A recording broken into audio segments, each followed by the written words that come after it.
ಎಲ್ರಿಗೂ ನಮಸ್ಕಾರ. ಮಹಾಶಿವರಾತ್ರಿಯ ಹಾರ್ದಿಕ ಶುಭಾಶಯಗಳು. ಕರ್ನಾಟಕ ರಾಜ್ಯ NHM ಒಳಗುತ್ತಿಗೆ ನೌಕರರ ಸಂಘದ ಅವಿಭಾಜ್ಯ ಅಂಗವಾಗಿರುವ ಎಲ್ಲ ರಾಜ್ಯದ ಶುಶ್ರೂಷಾಧಿಕಾರಿಗಳಿಗೂ ಮಹಾಶಿವರಾತ್ರಿಯ ಹಾರ್ದಿಕ ಶುಭಾಶಯಗಳು.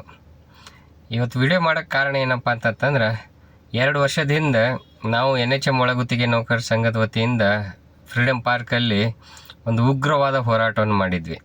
ಆ ಹೋರಾಟದ ಒಂದು ಅವಿಭಾಜ್ಯ ದೊಡ್ಡ ಅಂಗವಾಗಿರುವಂಥ ಶುಶ್ರೂಷಾಧಿಕಾರಿಗಳು ಆ ಹೋರಾಟವನ್ನು ಸಕ್ಸಸ್ಫುಲ್ ಮಾಡೋದಕ್ಕೆ ತುಂಬ ಶ್ರಮಪಟ್ಟಿದ್ರು. ಇವತ್ತಿನ ದಿವಸ ಪಾಪ ಅವರೆಲ್ಲರೂ ಎಲ್ಲ ಶುಶ್ರೂಷಾಧಿಕಾರಿಗಳು ಬೆಂಗಳೂರಿನ ಫ್ರೀಡಮ್ ಪಾರ್ಕಲ್ಲಿ ತಮ್ಮ ಹೋರಾಟ ಮಾಡ್ತಾಯಿದ್ದಾರೆ. ತಮ್ಮ ಬೇಡಿಕೆ ಏನಪ್ಪ ಅಂತಂದ್ರೆ, ಒಂದು ಖಾಯಮಾತಿ ಆಗಬೇಕು, ಇಲ್ಲಪ್ಪ ಅಂತಂದ್ರೆ ಅಟ್ಲೀಸ್ಟ್ ಅವ್ರು ಕೆಲಸ ಮಾಡ್ತಾಯಿರೋ ಕೆಲಸಕ್ಕೆ ಕರೆಕ್ಟಾಗಿ ಸಮಾನ ವೇತನವನ್ನಾದರೂ ಕೊಡಬೇಕು ಅಂತಂತೇಳಿ.